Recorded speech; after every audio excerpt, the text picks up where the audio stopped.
അഷ്ടമുടിക്കാലിന്റെ ഓളപ്പരപ്പുകളെ കീറിമുറിച്ച വേഗപ്പോരിൽ വിയ്യപുരം ചുണ്ടൻ president's ട്രോഫിയിൽ മുത്തമിട്ടു എന്നാണ് ആ റിപ്പോർട്ട്.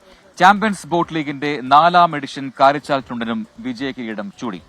പ്രസിഡന്റ്സ് ട്രോഫിക്കായി നടന്ന ജലമാമാങ്കത്തിൽ ഇഞ്ചോടിഞ്ച് പോരാട്ടത്തിനാണ് അഷ്ടമുടിക്കായലും കരയും ഇക്കുറി സാക്ഷിയായത്. എന്റെ ഒരു സുഹൃത്ത് ഗിരീഷും ഈ വിയ്യപുരം ചുണ്ടന്റെ പ്രവർത്തനങ്ങളിൽ ഭാഗമാണ്. സോ ഞാൻ അഭിമാനിക്കുന്നു. സ്റ്റോറിയിലേക്ക്. ഒന്നാം ട്രാക്കിലൂടെ വരുന്ന വിയ്യപുരം തന്നെ വിയ്യപുരം ഏതാണ്ട് 1.25 വള്ളപ്പാടിന് ഒരു വള്ളപ്പാടിന് കുതിക്കുന്ന ഒരു കാഴ്ച. വിയ്യപുരത്തിന്റെ കറുത്ത ജേഴ്സി വെള്ള ജേഴ്സി അണിഞ്ഞ കായിക താരങ്ങൾ രാജീവ്. അഷ്ടമുടിക്കായലിന്റെ ഓളപ്പരപ്പിന് തീപിടിപ്പിച്ച് 10ാമത് പ്രസിഡന്റ്സ് ട്രോഫി വള്ളംകളി. വിയ്യപുരം കിരീടം ചൂടിയപ്പോൾ അത് മറ്റൊരു പ്രതികാരം കൂടിയാണ്. മൈക്രോ സെക്കൻഡുകളുടെ വ്യത്യാസത്തിൽ നെഹ്റു ട്രോഫിയിൽ കാരിച്ചാൽ മുത്തമിട്ടപ്പോൾ പ്രസിഡന്റ്സ് ട്രോഫി നേടി വിയ്യപുരം മറുപടി നൽകി.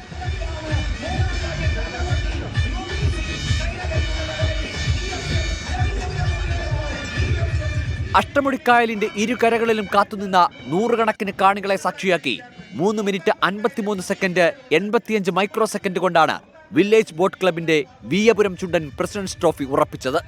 3 മിനിറ്റ് 55 സെക്കൻഡ് 14 മൈക്രോ സെക്കൻഡിൽ പള്ളാത്തുരുത്തി ബോട്ട്സ് ക്ലബിന്റെ കാരിച്ചാൽ ചുണ്ടൻ രണ്ടാമതായെങ്കിലും 6 മത്സരങ്ങളിൽ നിന്നായി 58 പോയിന്റുകൾ കരസ്ഥമാക്കി CBL 4ാം സീസണിലെ കിരീടം സ്വന്തമാക്കി.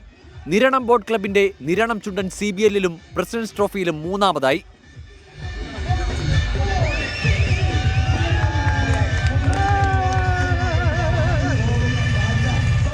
വനിതകളുടെ 3 വള്ളങ്ങളടക്കം 10 ചെറുവള്ളങ്ങളുടെ മത്സരവും നടന്നു.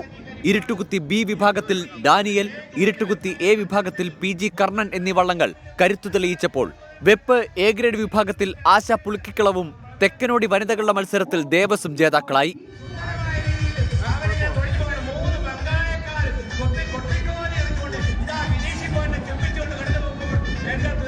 CBL ജേതാക്കൾക്ക് 25 ലക്ഷം രൂപയാണ് സമ്മാനത്തുക. 2ാം സ്ഥാനത്തിന് 15 ലക്ഷം രൂപയും 3ാം സ്ഥാനത്തിന് 10 ലക്ഷം രൂപയും ലഭിക്കും.